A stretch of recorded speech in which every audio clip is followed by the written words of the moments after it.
নমস্কার সুপ্রিয় দর্শক বন্ধুরা, আপনারা সবাই কেমন আছেন? আশা করছি ভালো আছেন। আপনাদেরকে আরও একবার স্বাগতম জানাচ্ছি আমার ইউটিউব চ্যানেল ঘোষ ইনফরমারে। তো সুপ্রিয় দর্শক বন্ধুরা, বাংলা আবাস যোজনা প্রকল্পে আবারও নতুন করে সার্ভে শুরু হচ্ছে এবং সেই সার্ভেতে কাদের কাদের নাম উঠবে, পিডব্লিউএল লিস্ট অর্থাৎ পার্মানেন্ট ওয়েটিং লিস্টে যে সমস্ত উপভোক্তাদের নাম রয়েছে তারা কবে টাকা পাবেন এবং যে সমস্ত উপভোক্তারা ইতিমধ্যেই প্রথম কিস্তির টাকা পেয়ে গেছেন তারা কোন কোন কাজগুলো করার পর আপনাদের দ্বিতীয় কিস্তির টাকা পাবেন, সেই সমস্ত তথ্য এই ভিডিওর মাধ্যমে আপনাদেরকে বিস্তারিত জানিয়ে দেব। তো সুপ্রিয় দর্শক বন্ধুরা, ভিডিওটি শুরু করার আগে আপনাদেরকে রিকোয়েস্ট করব, যদি আপনারা আমাদের চ্যানেলে নতুন হয়ে থাকেন তাহলে অবশ্যই আমাদের চ্যানেলটি সাবস্ক্রাইব করে দিন এবং বেল আইকনটিতে একটি প্রেস করে দিন, ভিডিওটিতে একটি লাইক করে দিন এবং সবার সুবিধার্থে অবশ্যই ভিডিওটি শেয়ার করুন। তো সুপ্রিয় দর্শক বন্ধুরা, বাংলা আবাস যোজনা প্রকল্পে মুখ্যমন্ত্রী মমতা ব্যানার্জি ঘোষণা করেছিলেন 12 লক্ষ উপভোক্তাকে প্রথম কিস্তির টাকা দেওয়া হবে এবং সেই কাজ ইতিমধ্যেই সম্পূর্ণ হয়ে গেছে এবং কিছু কিছু জেলায় কিছু কিছু উপভোক্তার এখনও পর্যন্ত বাংলা আবাস যোজনার টাকা ঢোকেনি, কিন্তু তাদের যে কোনো রকম একটা প্রবলেম রয়েছে। অনেক উপভোক্তাই আমার চ্যানেলের ভিডিওতে কমেন্ট করছিলেন যে দাদা আমি SMS পেয়েছি কিন্তু টাকা ঢোকেনি। আবার কোনো কোনো উপভোক্তা বলছেন যে আমি SMSও পাইনি অথচ আমার টাকাও ঢোকেনি কিন্তু আমার ফাইনাল লিস্টে নাম রয়েছে। এরকম অনেক সমস্যায় প্রত্যেকটি উপভোক্তার সাথে হয়েছে, যে কারণে এখনও পর্যন্ত প্রায় 2 লক্ষের মতন উপভোক্তারা টাকা পাননি। এখনও টাকা দেওয়ার কাজ চলছে বিভিন্ন জেলাতে, সেই 2 লক্ষ উপভোক্তারাও খুব শীঘ্রই টাকা পেয়ে যাবেন। এবং যে সমস্ত উপভোক্তারা ইতিমধ্যেই প্রথম কিস্তির টাকা পেয়ে গেছেন তারা কিন্তু তাদের বাড়ির কাজ শুরু করে দিয়েছে।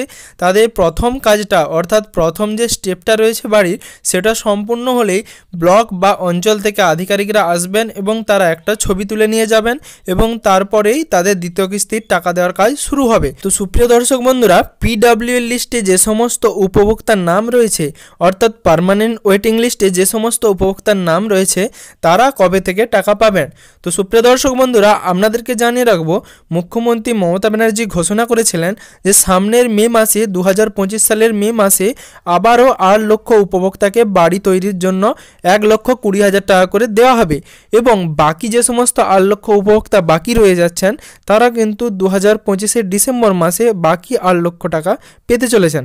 তো সুপ্রিয় দর্শক বন্ধুরা, যাদের পিডব্লিউ লিস্টে নাম রয়েছে অর্থাৎ পার্মানেন্ট ওয়েটিং লিস্টে নাম রয়েছে তারা কিন্তু সামনের মে মাসেই টাকা পেতে পারেন।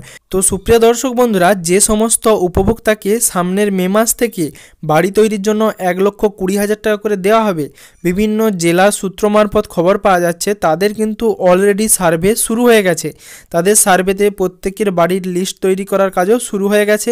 আপনি কোন জেলা থেকে আমার ভিডিও দেখছেন এবং আপনাদের জেলাতে ইতিমধ্যেই সার্ভে শুরু হয়েছে কিনা, অর্থাৎ জানুয়ারি মাস থেকে ফেব্রুয়ারি মাস পর্যন্ত সার্ভে চলছে কিনা, অবশ্যই আমাদের ভিডিওতে কমেন্ট করে জানাতে ভুলবেন না। তো সুপ্রিয় দর্শক বন্ধুরা, পিডব্লিউএল লিস্টের টাকাও কিন্তু সামনের মে মাসেই দেওয়া হবে। নতুন করে যে সমস্ত সার্ভে হবে তার সাথে পার্মানেন্ট ওয়েটিং লিস্টে যে সমস্ত উপভোক্তা রয়েছেন তারা একসাথেই বাড়ি তৈরির জন্য 1,20,000 টাকা করে পেয়ে যাবেন।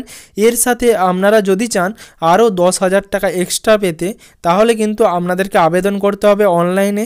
সেই জন্য আমাদের চ্যানেলে ভিডিও রয়েছে, আপনারা গিয়ে দেখতে পারেন এবং সম্পূর্ণ স্টেপ বাই স্টেপ ফলো করে আপনারা আরও এক্সট্রা 10,000 টাকার জন্য আবেদন করতে পারেন এবং আপনারা 1,20,000 টাকার সাথে 1,30,000 টাকা পেয়ে যাবেন। তো সুপ্রিয় দর্শক বন্ধুরা, পিডব্লিউএল লিস্টের টাকা কবে পাবে এবং নতুন করে যে আবেদন শুরু হলো সেই সমস্ত আপডেট আশা করছি আপনাদেরকে দিতে পেরেছি। এবং আপনারা যদি আমাদের চ্যানেলে নতুন হয়ে থাকেন অবশ্যই আমাদের চ্যানেলটি সাবস্ক্রাইব করে দিন এবং পাশে থাকা বেল আইকনের অল বাটনে প্রেস করতে ভুলবেন না, যাতে সবার আগে নিত্য নতুন আপডেট আপনার মোবাইলে পৌঁছে যায়।